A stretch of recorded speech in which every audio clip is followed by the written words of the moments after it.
Hello everyone, welcome to all of you in geopolitics. Now ये video बनाते समय अच्छा लग रहा है। एक बार को भले ये भी हाल फिलहाल में रिपोर्ट आई थी सिप्री की, जिसमें ये बताया था कि साउथ ईस्ट एशिया में जो वेपन्स का इंपोर्ट हैगा वो लगातार बढ़ रहा है और इंडिया इसको लीड कर रहा है। और इसके पीछे एक लेजिटिमेट रीज़न भी हैगा। इंडिया की बॉर्डर काफ़ी हॉस्टाइल हैगी, हमें इंडियन ओशन को प्रोटेक्ट करना है। इसके अलावा हमारे पास चाइना का खतरा आएगा, साथ ही में पाकिस्तान हमारे लिए एक चुनौती बना रहता है। लेकिन इस सब के बाद भी इंडिया के लिए एक अच्छी खबर ये सामने आई ना, अभी रिसेंटली इंडिया के जो डिफेंस मिनिस्टर है राजनाथ सिंह, उन्होंने बताया कि साल 2023-24 का जो फाइनेंशियल ईयर था ना, इसमें इंडिया ने पहली बार 20,000 करोड़ रुपए से ज़्यादा के जो डिफेंस गुड्स है ना, इनका एक्सपोर्ट किया। और ये अचीवमेंट ना बड़ी हैगी, क्योंकि जो इंडिया का डिफेंस एक्सपोर्ट हैगा ना, वो ईयर ऑन ईयर बेसिस पर ना कोविड के बाद से लगातार घटता ही जा रहा था, बल्कि माइनस में ग्रोथ दिखा रहा था। लेकिन साल 2021-22 के बाद से इंडिया का जो डिफेंस एक्सपोर्ट है ना, वो वापस से पटरी पर आ गया। और फाइनली अब ये पहली बार हैगा कि इसने 20,000 करोड़ रुपए का जो रिमार्केबल आंकड़ा है ना, ये पार कर लिया है। ये अचीवमेंट इंडिया के लिए कितनी बड़ी हैगी, चाइना का यहाँ पर क्या एंगल हैगा, रशिया यूक्रेन की लड़ाई, इसराइल हमास की वॉर और वेस्ट में बढ़ते हुए डिफेंस के इंपोर्ट और एक्सपोर्ट से ये किस तरीके से अलग है, ये सब मैं आपको अपनी इस वीडियो में बताऊंगा। तो बिना किसी देरी के इस वीडियो को शुरू करते हैं। So let's begin. Now officially Indian government ने जो स्टैटिक प्रेजेंट किए हैं ना, उसके अकॉर्डिंग साल 2023-24 के फाइनेंशियल ईयर में इंडिया ने डिफेंस एक्सपोर्ट कर 21,083 करोड़ रुपीस कमाई है। और इसका कंपैरिजन अगर आप साल 2022-23 के फाइनेंशियल ईयर में हमने जो डिफेंस का एक्सपोर्ट किया है ना, उससे करोगे तो ये 32% ज़्यादा आएगा। जिस साल हमने 16,000 करोड़ रुपए के जो डिफेंस गुड्स हैं उनका एक्सपोर्ट किया था। ये जो ईयर ऑन ईयर बेसिस पे जो ग्रोथ मैं आपको बता रहा हूँ ना, ये साल 2022-23 में 24% थी और साल 2021-22 में 52% थी। एक बार आपको देख के तो ये लगेगा कि अब ये घट रही है, पर एक्चुअली में ऐसा है नहीं। देखो, आपको ना बिल्कुल सिंप्लीफाइड टर्म में समझाने की कोशिश करता हूँ। जब भी ग्रोथ को काउंट किया जाता है ना, तो जो भी पिछला ईयर होता है ना, उसके कंपैरिजन में परसेंटेज निकाल के देखी जाती है कि ग्रोथ क्या है। और जब भी अगर आप अपनी परसेंटेज निकाल रहे हो और जो आपने पिछला बेस लिया है, उसमें अगर आपकी जो ग्रोथ है वो नेगेटिव में थी या माइनस में थी या फिर जीरो थी, उसके कंपेरिजन में हाइपोथेटिकल सिचुएशन में मान के चल लो इस साल आपने जीरो के मुकाबले 1 स्कोर किया है, 10 स्कोर किया है या 100 स्कोर किया है, तो आपकी जो परसेंटेज है ना वो बढ़ी हुई आएगी, आपकी जो एवरेज है ना वो बढ़ी हुई आएगी, क्योंकि आपका जो बेस है ना वही माइनस में है। ये चार्ट आप ध्यान से देखो। साल 2018-19 में जो इंडिया का डिफेंस एक्सपोर्ट था ना, वो 10,000 करोड़ के लगभग था और इसने ईयर ऑन ईयर बेसिस पे ना 130% की ग्रोथ दिखाई थी। लेकिन साल 2019-20 में जो हमारा डिफेंस एक्सपोर्ट है ना, वो घटकर 9,000 करोड़ रुपए का हो गया और इसमें -15% तक की डिप आ गई। और इससे पहले हम ग्रोथ कितना कर रहे थे, 130% के अराउंड कर रहे थे। लेकिन साल 2020-21 में ये कितना हो गया, और घट गया और ये 8,400 करोड़ के लगभग आ गया।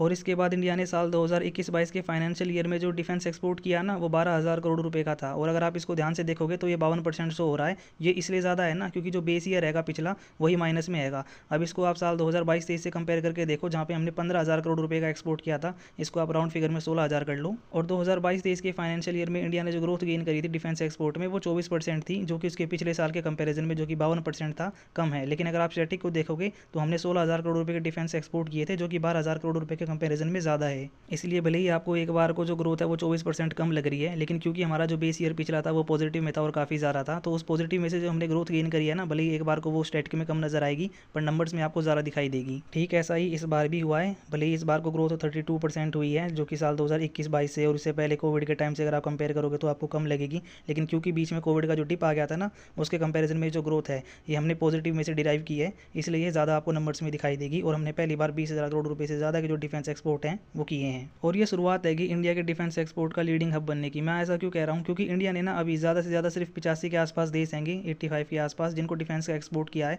और इनको भी हमने पूरी तरीके से ना अभी टैप नहीं किया है। एक बार को जो 85 कस्टमर इंडिया के पास है ना, ये छोटे नहीं हैं। इसमें इटली है, मालदीव है, रशिया है, श्रीलंका है, सऊदी अरेबिया है, इसके अलावा यूएई है, फिलीपींस है, पोलैंड है, इजिप्ट है, इसराइल है, स्पेन है, चिली है, अर्जेंटीना है, कुछ हद तक यूएसए भी है। But one thing I notice ना, अभी तक हमने जो भी डिफेंस का एक्सपोर्ट किया है उसमें डिफेंसिव वेपन ज़्यादा हैंगे, अटैक के वेपन कम हैंगे। आपको ये समझाता हूँ कैसे। देखिए, जो वेपन होते हैं ना, इनकी दो कैटेगरी होती है, डिफेंसिव और अटैक। और अभी तक इंडिया क्या कर रहा था ना, अभी तक इंडिया ज़्यादातर जो डिफेंसिव वेपन है ना वही एक्सपोर्ट कर रहा था, जैसे डोनियर एयरक्राफ्ट हो गए, रेडार हो गया, आपका आर्मर्ड व्हीकल हो गए, टॉर्पीडोज हो गए, रॉकेट लॉन्चर्स हो गई। साउथ एशिया में और साउथ ईस्ट एशिया में अपने कंट्रीज़ के साथ पेट्रोल वेसल्स की डील साइन कर ली, जिसमें इंडिया जो है पेट्रोल वेसल्स को एक्सपोर्ट कर रहा है। इसके अलावा इंडिया ने ऑस्ट्रेलिया, जापान, इसराइल और ब्राज़ील को जो है बुलेट प्रूफ जैकेट का एक्सपोर्ट किया। और अगर मैं आपको एग्जांपल दूँ तो इंडोनेशिया आएगा, इसके अलावा थाईलैंड है, इजिप्ट है और यूएई है, हमने इनको एम्यूनेशन की सप्लाई कर दी। तो ये जो सब जो सप्लाई बेसिकली करी है ना, ये मैं आपको ये बताना चाह रहा हूँ। ज़्यादातर जो हमारे वेपन्स का एक्सपोर्ट हो रहा था वो डिफेंसिव था। ये जो अटैक के वेपन के हमने एक्सपोर्ट करने शुरू करे हैं ना, ये हाल फिलहाल में ही करे हैं। फॉर एग्जांपल आपने साउथ ईस्ट एशिया कंट्री है फिलीपींस, उसके बारे में सुना होगा, जिसने इंडिया के साथ एक डील साइन करी है जिसके तहत इंडिया ने रशिया के साथ मिलकर जो ब्रह्मोस मिसाइल बनाया है ना, फिलीपींस अब उसको अपनी आर्मी में शामिल करेगा। ऐसी ही एक डील 6,000 करोड़ रुपए की अर्मीनिया के साथ इंडिया ने साल 2022 में साइन करी थी, जिसके अकॉर्डिंग इंडिया अब जल्दी ही जो Akash surface air to missile defence system है ना, ये अर्मीनिया को एक्सपोर्ट करेगा। यही नहीं, इवन इंडियन गवर्नमेंट ने ये भी बताया कि जो प्राइवेट फर्म है ना, कल्याणी स्ट्रेटेजिक सिस्टम लिमिटेड, उन्होंने भी प्लेज किया है कि वो साल 2025 तक जो आर्मेनिया है उसको एम्यूनेशन और गन्स की सप्लाई करने लगेगी। इवन जो अर्मीनिया हैगा वो अजरबैजान के साथ टेंशन में हैगा, इसके बारे में आपने आईआर में बहुत बार सुना होगा। इसको कंसिडर करते हुए जो अर्मीनिया की गवर्नमेंट है ना, वो इंडियन गवर्नमेंट के साथ टच में हैगी कि वो जल्दी ही इंडियन से जो पिनाका मिसाइल डिफेंस सिस्टम है वो अपनी सिक्योरिटी के लिए खरीदना चाहेंगे। मेरे कहने का बेसिकली मतलब ये हैगा, अभी तक जो ज़्यादातर डील साइन की गई है ना, वो डिफेंसिव वेपन की हैंगी। कुछ एक अटैक के वेपन मैंने आपको बताई, ये डील अभी हाल फिलहाल में साइन हुई है, बाकी सब जो है ना अभी टॉक्स में है। अब उनकी बात कर लेते हैं जो टॉक्स में है, क्योंकि इन दी एंड आप अपने जो डिफेंस एक्सपोर्ट के टारगेट है ना, उनको इन्हीं डिफेंसिव वेपन्स की कैटेगरी से बाहर निकल के अटैक के जब आप वेपन एक्सपोर्ट करोगे ना तो अचीव कर पाओगे, अदरवाइज नहीं। और इंडियन गवर्नमेंट ने ना इस बात को एक्नॉलेज कर दिया है, इसीलिए फिलीपींस को हमने जो ब्रह्मोस मिसाइल बेची है ना, वहाँ पर इंडिया रुका नहीं। अभी बात चल रही है वियतनाम की और इसके अलावा इंडोनेशिया की, जो आने वाले समय में ऐसा बात चल रही है कि ब्रह्मोस जो मिसाइल है ये भी खरीदेंगी। और ये जो ब्रह्मोस मिसाइल की डील होगी ना, ये इंडिया के लिए काफ़ी बेनिफिशियरी होगी, क्योंकि ये जो डील है ये 5,000 करोड़ रुपए के लगभग तो आराम से होगी, उससे ज़्यादा की ही होगी और इंडिया से काफ़ी कमाएगा। ये तो इंडिया रशिया ने जो जॉइंट वेंचर करके बनाई है ब्रह्मोस मिसाइल, उसकी बात हो गई। इसके अपार्ट फ्रॉम अगर आप देखोगे तो हिंदुस्तान एरोनॉटिक्स लिमिटेड ने जो इंडिया के लिए फाइटर जेट बनाया है तेजस, लाइट कॉम्बैट एयरक्राफ्ट हैगा, इसको लेके भी डील साइन करने की बात चल रही है इजिप्ट के साथ, अर्जेंटीना के साथ और इसके अलावा नाइजीरिया के साथ। और ये जो डील्स हैं ना, ये मल्टी-बिलियन डॉलर की होंगी और ये लॉन्ग टर्म की होंगी, क्योंकि जो डिफेंसिव वेपन होता है ना, उसके कंपैरिजन में जो अटैक के वेपन्स होते हैं इनकी कॉस्ट भी ज़्यादा होती है और इन डील को फाइनलाइज करने में ना टाइम काफ़ी लगता है, क्योंकि जो कंट्री होती है वो अपने बजट को देखती है, इसके अलावा अपनी प्रायोरिटीज़ को देखती है, साथ ही में जो वो खरीदने वाली है उसका कंपैरिजन करके देखती है। इंडिया भी देखिए ऐसे ही करता है, जब हमने S-400 खरीदा, जब हमने रफाल विमान खरीदे, तो हर कंट्री करती है, देखती है इसके साथ में आपको किस तरीके की सुविधाएं मिलेंगी, किस तरीके से आपने जिस कंट्री से इन्हें खरीदा है वो आपको फैसिलिटी प्रोवाइड करेगा। तो बहुत सी चीज़ें देखनी पड़ती हैं, इसलिए इन डील को साइन होने में ना थोड़ा टाइम लगेगा।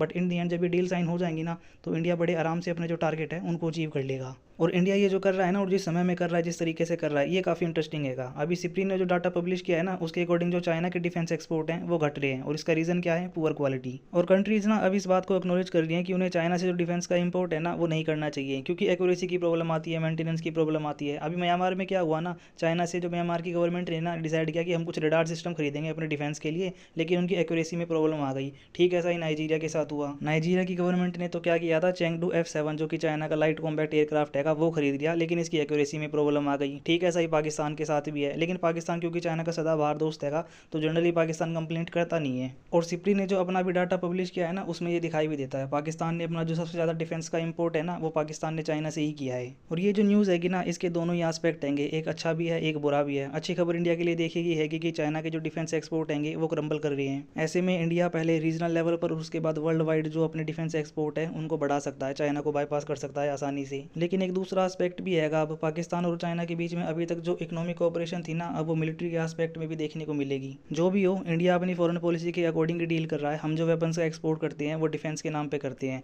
अभी सिप्री ने जो अपनी रिपोर्ट पब्लिश करी है ना, उसके अकॉर्डिंग रशिया यूक्रेन की लड़ाई हो या फिर इजराइल हमास की वॉर, इसने मिडिल ईस्ट से लेकर यूरोप में दोनों ही जगह वेपनाइजेशन किया है। और वेपन के इस एक्सपोर्ट ने और इम्पोर्ट ने जो कॉन्फ्लिक्ट है ना उसको रिजोल्व करने की बजाय बढ़ाया ही है। वेरएज अगर आप इंडिया का स्टांस देखोगे ना, तो हम जो भी एक्सपोर्ट करते हैं उसमें ज़्यादातर डिफेंस के वेपन ही होते हैं। हालांकि इसमें भी थोड़ा सा बदलाव आया है, बट स्टिल हमारा जो स्टांस हैगा ना वो वेस्ट की जो कंट्रीज़ हैं उनकी जो प्राइवेट फर्म है उनसे काफ़ी अलग हैगा। और इंडिया की जो ये थिंकिंग है ना, यही इंडिया को औरों से अलग बनाती है कि एक बार को हम अपने टारगेट्स तो अचीव करना चाहते हैं, लेकिन पीसफुली। होपफुली इंडिया अपने टारगेट्स को जल्दी ही अचीव कर लेगा। इसी नोट के साथ ये है इस वीडियो का एंड। अगर आपको वीडियो अच्छी लगी है तो वीडियो को लाइक कीजिए, अपने फ्रेंड्स के साथ शेयर कीजिए, मेरे चैनल को सब्सक्राइब कीजिए। See you in next one, till then have fun.